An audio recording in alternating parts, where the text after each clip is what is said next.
प्यारे बच्चों, ऐसे वह टॉपिक जो पर्यावरण और विश्व के भूगोल के साथ सम्मिलित रूप से हैं, उनको पढ़ाने का या उनको विस्तार से पढ़ाने का आज से प्रयास कर रहा हूं। तो आज से आप लोग पढ़ेंगे पर्यावरण और विश्व के सम्मिलित टॉपिकों को।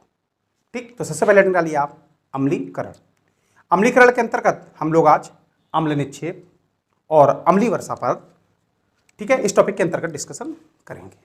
ओके, चलिए हेडिंग डालिए अम्लीय वर्षा। नोट करिए, ऐसी वर्षा जिसमें अम्ल घुला हो या ऐसी वर्षा जिसका पीएच मान 5.6 से कम हो, ऐसी वर्षा को हम लोग अम्लीय वर्षा कहते हैं। क्लियर हुआ? लेकिन याद रखिए, वर्षा का सबसे स्वच्छ जल जो है कैसा है? प्राकृतिक वर्षा है। यानी कि जो नेचुरल रेन होती है, जो प्राकृतिक वर्षा होती है, उसका जो है जो जल होता है वो कैसा होता है बेटा? सबसे स्वच्छ जल होता है। और याद रखिए प्यारे बच्चों, लेकिन इस प्राकृतिक वर्षा का जो स्वरूप है वो भी कैसा है? अम्लीय है। क्लियर? प्राकृतिक वर्षा में कोई भी मानवीय हस्तक्षेप नहीं है, जबकि अम्लीय वर्षा में पूर्णतया प्राकृतिक और मानवीय हस्तक्षेप रहता है। तो सबसे पहले हम आपको बताते हैं कि प्राकृतिक वर्षा में अम्ल कहां से आया। क्लियर है? ओके, देखिए, वाष्पीकरण के दौरान जब महासागरों से जलवाष्प के रूप में उठता है, फिर सुनिए, वाष्पीकरण के दौरान जब महासागरों से जलवाष्प के रूप में उठता है तो महासागरों के ऊपर से चलने वाली ये उष्ण और शुष्क वायु इस नमी को धारण कर लेती हैं और इस नमी को तब तक धारण करती हैं जब तक ये वायु कैसी नहीं हो जाती है? संतृप्त नहीं हो जाती है। यानी कि संतृप्त का मतलब है इन वायुओं की नमी धारण की क्षमता कैसी हो जाती है? खत्म हो जाती है। तो इन वायु की जब नमी धारण की क्षमता खत्म हो जाती है तो इन्हीं के टेम्परेचर को हम लोग क्या बोलते हैं? उष्णांक बिंदु। ठीक, उत्क्रमण करती हैं और संघनन करके बादलों का निर्माण करती हैं और यही बादल वर्षा के रूप में छोटी छोटी बूंदें पृथ्वी पर देती हैं। क्लियर हुआ? अब देखिए कि प्राकृतिक वर्षा में अम्ल कहां से आया, दिखाते हैं हम आपको। देखिए, यह आपका क्षोभ मंडल है। क्षोभ मंडल की जो सबसे भारी गैस है वो है कार्बन डाइऑक्साइड। ध्यान से देखिएगा, और कार्बन डाइऑक्साइड जब वायुमंडलीय नमी से या वर्षा के जल से क्रिया करती है, क्लियर, तो ध्यान रखना प्यारे बच्चों, तो कार्बोनिक अम्ल बनाती है। कौन सा अम्ल बनाती है? H2CO3, यानी कि कार्बोनिक अम्ल का निर्माण करती है और यही कार्बोनिक अम्ल प्राकृतिक वर्षा के साथ गिरकर पृथ्वी पर आते हैं। देखिए, जब हम लोग छोटे थे तो हम लोगों को बुजुर्ग कहते थे कि प्यारे बच्चों, वर्षा के पहले पानी में ना नहाइए, नहीं तो फुंसियाँ इत्यादि निकलेंगी।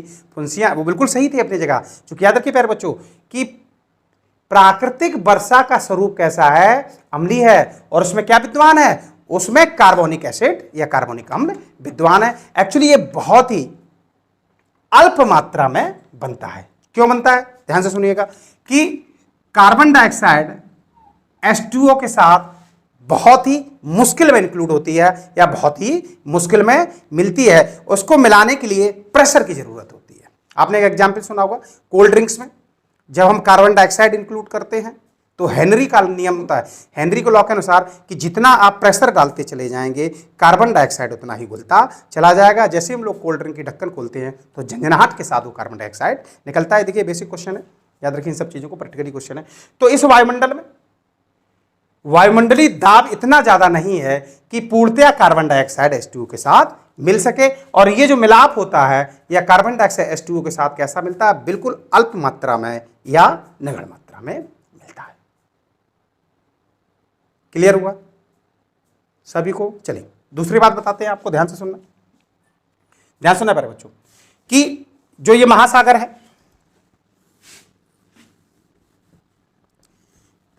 महासागरों का स्वरूप भी कैसा होता है बेटा?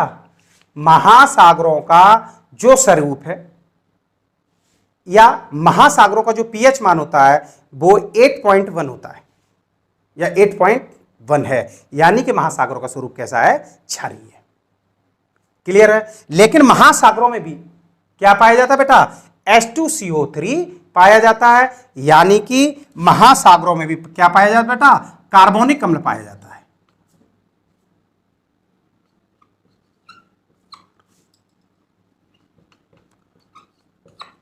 महासागरों में क्या पाया जाता है? जल्दी बोलिए। महासागरों में भी कार्बोनिक अम्ल पाया जाता है। देखिए कैसे पाया जाता है, ध्यान से सुनिएगा कि कार्बन चक्र के दौरान, ध्यान से देखिए,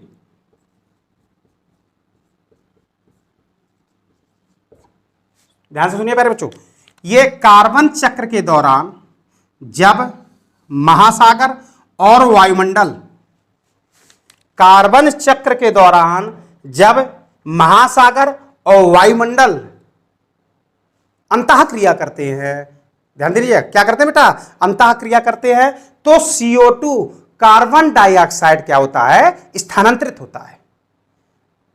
कार्बन डाइऑक्साइड कैसा होता है बेटा? स्थानांतरित होता है। एक चीज लिखिए, समुद्र या महासागर एक सिंक की तरह कार्य करता है।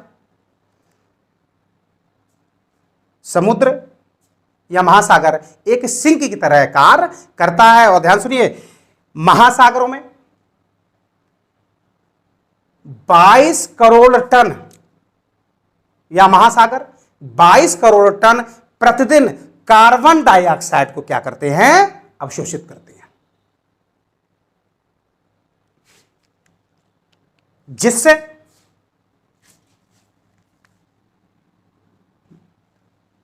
CO2 प्लस महासागरीय जल H2O, ठीक, तो महासागरों में क्या बना बेटा? कार्बोनिक अम्ल बना, H2CO3 बना। ध्यान से सुनिएगा, कार्बोनिक अम्ल बना। तो यही कार्बन डाइऑक्साइड जब समुद्री जल के साथ मिलता है तो कहीं ना कहीं समुद्रों में भी कार्बोनिक अम्ल का निर्माण करता है, याद रखिए। और यही कार्बोनिक अम्ल जब समुद्र में मिलते हैं तो उनके तटीय क्षेत्रों में अम्लीयता को प्रदर्शित करते हैं। वायुमंडल में जब कार्बोनिक अम्ल बनेगा तो वर्षा के जल का जो स्वरूप है वो कैसा कर देता बेटा? एसिडिक कर देता है, यानी कि वर्षा का स्वरूप कैसा हो जाता है? अम्लीय हो जाता है। और याद रखना, और जब यही कार्बन डाइऑक्साइड समुद्री जल के साथ क्रिया करके कार्बोनिक अम्ल बनाता है तो ये महासागरों में अम्लीयता को बढ़ाता है, और महासागरों की ये अम्लीयता तटीय क्षेत्रों पर देखने को मिलती है। इसके पश्चात कार्बन चक्र के अलावा जो भी फाइटोप्लैंक्टस होते हैं, यहां पर एपी लिख दे रहे हैं, फाइटोप्लैंक्टस होते हैं, ये शैवाल हैं। ध्यान दीजिएगा, ये क्या क्या बेटा? शैवाल हैं। और यही फाइटोप्लैंक्टस क्या होता है? साइनोबैक्टीरिया होते हैं। यही फाइटोप्लैंक्टस क्या करते हैं?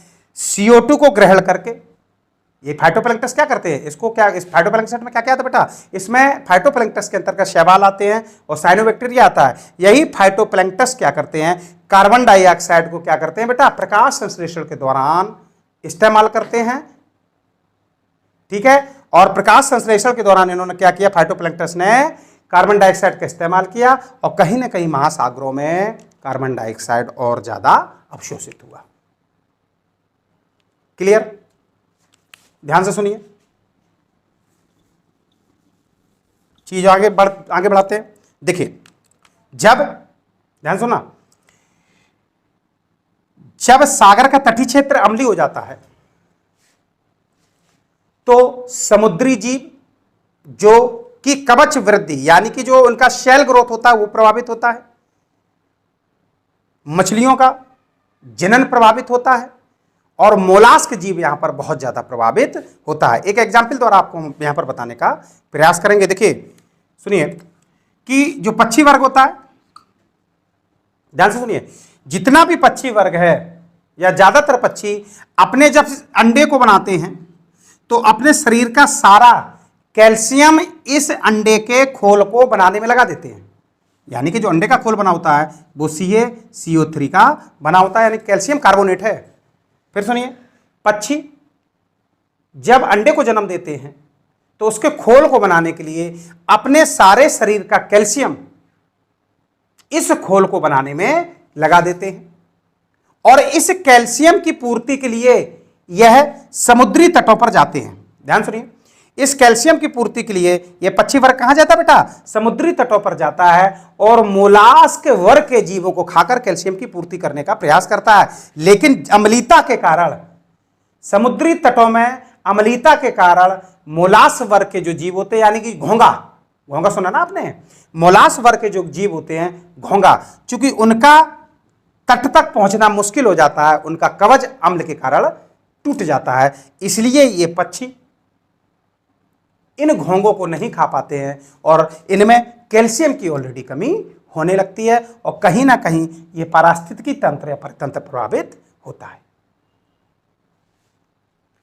क्लियर? एक बार रिपीट करा देते हैं, ध्यान से सुनिएगा। हर कंपटीशन में बहुत ही महत्वपूर्ण टॉपिक होगा और बहुत ही सरल शब्दों में पढ़ाने का प्रयास करूंगा। प्यारे बच्चों ध्यान देना कि प्राकृतिक वर्षा का स्वरूप कैसा है? अम्लीय है।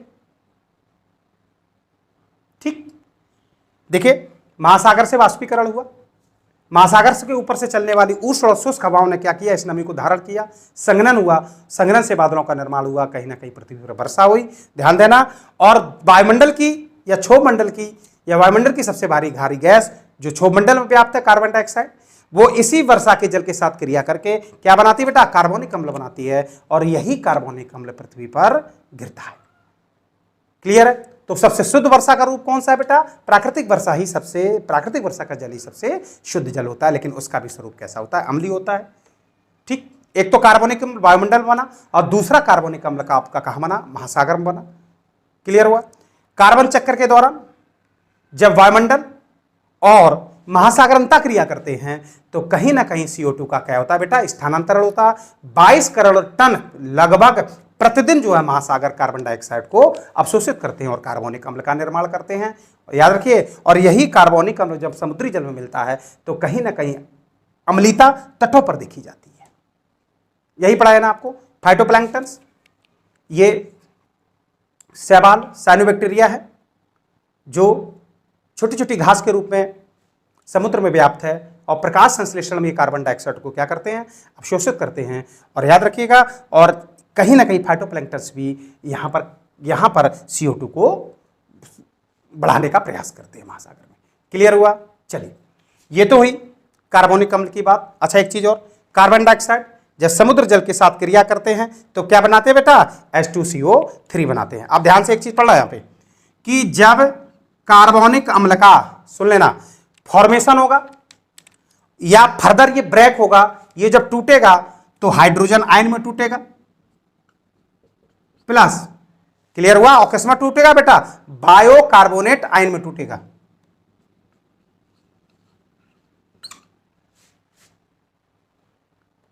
कार्बोनिक अम्ल का फॉर्मेशन हुआ, फर्दर ये ब्रेक हुआ तो किसमें? हाइड्रोजन आयन और बायोकार्बोनेट आयन में टूटा। और जब जब हाइड्रोजन आयन की इस महासागर में अधिकता होगी तो यही हाइड्रोजन आयन महासागर में अम्लीयता को ज्यादा प्रदर्शित करते हैं। क्लियर हुआ? चलिए, अब हम लोग बात करते हैं अम्लीय वर्षा की। ये तो मैंने प्राकृतिक वर्षा दिखाया, जो भी आज तक क्वेश्चन आए वो सब आपके सारे कंप्लीट हो चुके हैं। हेडिंग डालिए प्यारे बच्चों, क्या डालेंगे? प्राकृतिक वर्षा। नोट करिए आप लोग भी प्राकृतिक वर्षा। चलिए देखिए, प्राकृतिक वर्षा में को पढ़ाने के बाद अब हम लोग बात करते हैं अम्लीय वर्षा। अम्लीय वर्षा में मानवीय और प्राकृतिक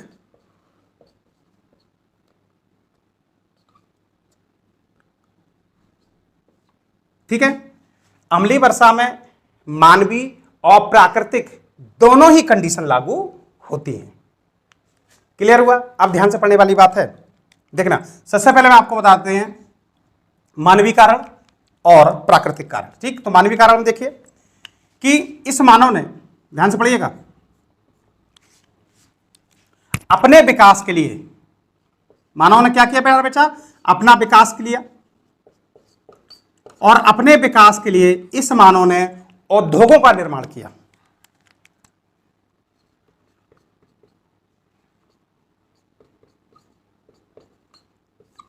ठीक है, औद्योगिक निर्माण किया। मानव ने अपने विकास के लिए क्या किया बेटा, औद्योगिक निर्माण किया, और इस औद्योगिक निर्माण के लिए उसने विद्युत का निर्माण किया।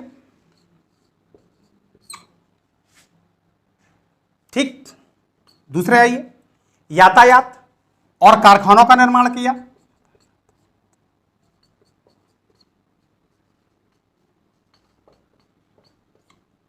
उद्योग को चलाने के लिए, ध्यान देना बेटा, इस उद्योगों को चलाने के लिए और विद्युत बनाने के लिए एनटीपीसी का निर्माण हुआ, नेशनल थर्मल पावर कारपोरेशन का निर्माण हुआ, और इसमें कोयले का दहन हुआ। जबकि यातायात और कारखानों में इनको चलाने के लिए मशीनों का निर्माण हुआ, और इन यातायात कारखानों को, मशीनों को चलाने के लिए जीवाश्म ईंधन का प्रयोग किया गया, यानी कि डीजल का प्रयोग किया गया।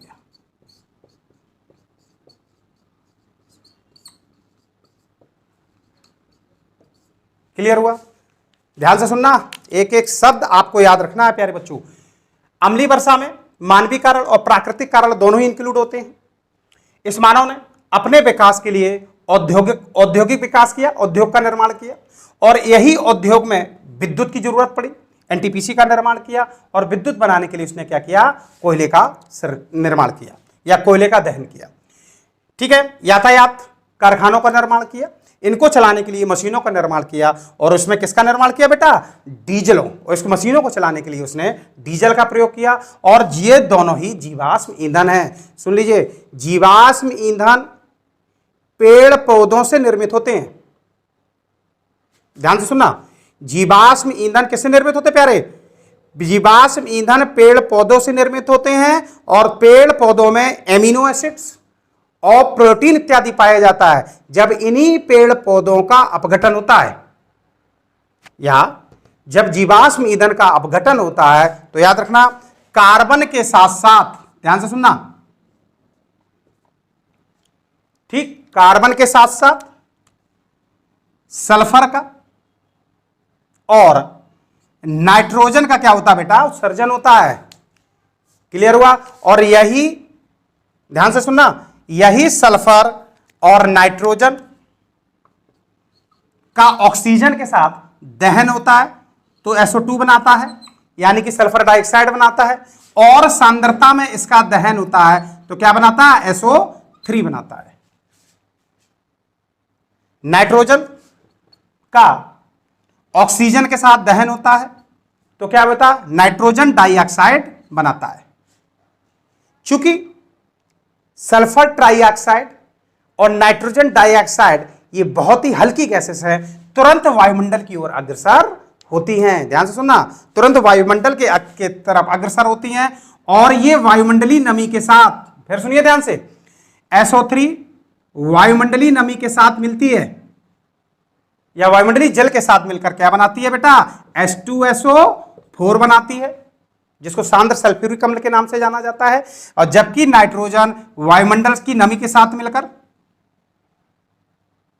आ रहा समझ में, नाइट्रोजन डाइऑक्साइड वायुमंडलीय नमी के साथ मिलकर HNO3 बनाती है, यानी कि नाइट्रिक अम्ल बनाती है। और बहुत ध्यान से सुनना, यही सल्फ्यूरिक अम्ल और यही नाइट्रिक अम्ल वर्षा के साथ जब पृथ्वी पर गिरते हैं तो इसी को अम्लीय वर्षा के रूप में जाना जाता है। फिर सुनिए,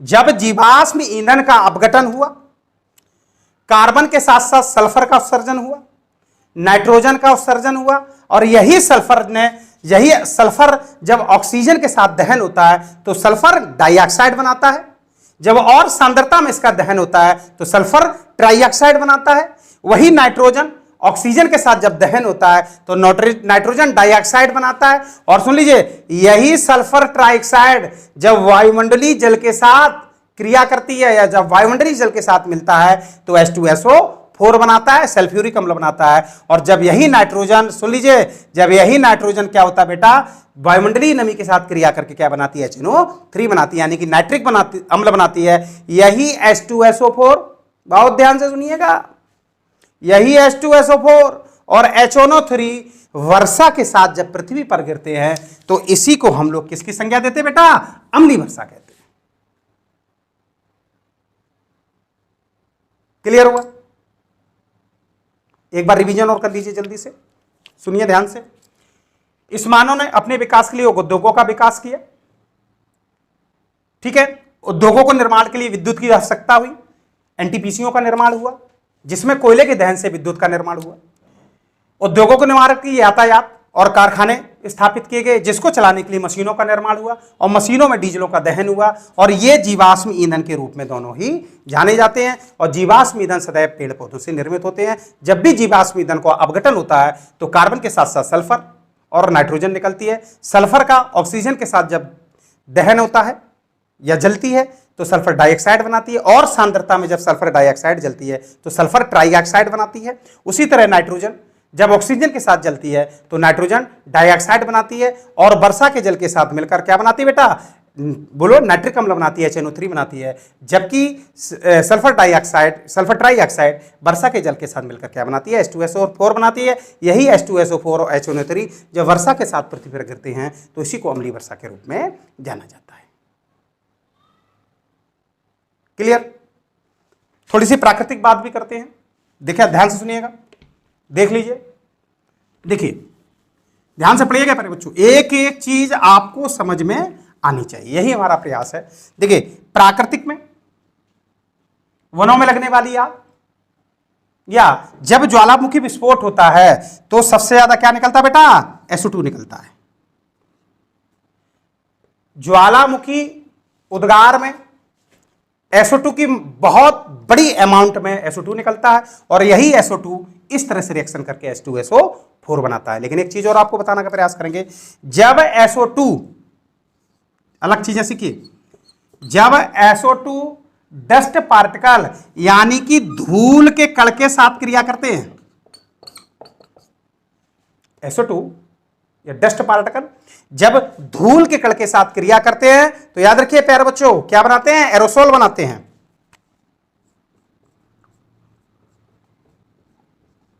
क्लियर? एरोसोल का मतलब होता है, ध्यान देना, ये क्या बनाते हैं, SO2 जब धूल के कण के साथ मिल जाते हैं तो एरोसोल का निर्माण करते हैं। और ये एरोसोल वायुमंडल में छोटे छोटे कण के रूप में या छोटे छोटे पार्टिकल्स के रूप में या छोटे छोटे कण के रूप में विद्यमान रहते हैं। और सुन लीजिए, यही सूर्य से आने वाले विकिरणों को, एरोसोल क्या करते हैं, ध्यान देना, सूर्य से आने वाले विकिरणों को परावर्तित कर देते हैं।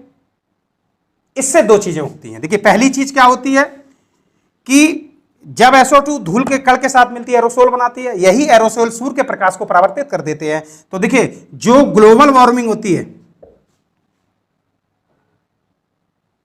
ग्लोबल वार्मिंग होती है, उस ग्लोबल वार्मिंग में सदैव कमी होती है। जबकि एसिड रेन यानी कि अम्लीय वर्षा में क्या होती है बेटा, अधिकता होती है। क्लियर हुआ?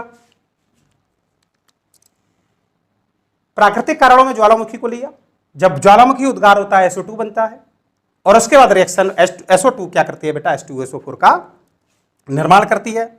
दूसरी कंडीशन, जब SO2 डस्ट पार्टिकल धूल के कण के साथ मिलता है तो एरोसोल का निर्माण करता है। और एरोसोल क्या करते हैं, सदैव ग्लोबल वार्मिंग में यानी कि वैश्विक तापमान को में कमी करते हैं, जबकि एसिड रेन में ये क्या करते हैं, सदैव बढ़ोतरी करते हैं। क्लियर हुआ सभी बच्चों का? अब हेडिंग डालते हैं, अम्ल निक्षेप। अम्लीय वर्षा, अम्लीय कोहरा और अम्लीय धुंध के सम्मिलित रूप को अम्ल निक्षेप कहते हैं। और ये अम्ल निक्षेप दो प्रकार का होता है, शुष्क अम्ल निक्षेप और, ध्यान से सुनिए बेटा, आर्द्र अम्ल निक्षेप। क्लियर हुआ? और इससे गंभीर पर्यावरणीय नुकसान होते हैं। इसकी बात हम लोग वीडियो नंबर 2 में करेंगे, या इसकी बात हम लोग, ठीक है, अम्लीय वर्षा के पार्ट नंबर 2 में करेंगे। थोड़ा स्वास्थ्य ठीक ना होने के कारण वीडियो पोस्ट करने में थोड़ा सा टाइम लगा। प्यारे बच्चों, लगातार ये प्रयास करेंगे क्या कि हम और आप एक दूसरे का सहयोग करते रहें। ठीक है, धन्यवाद।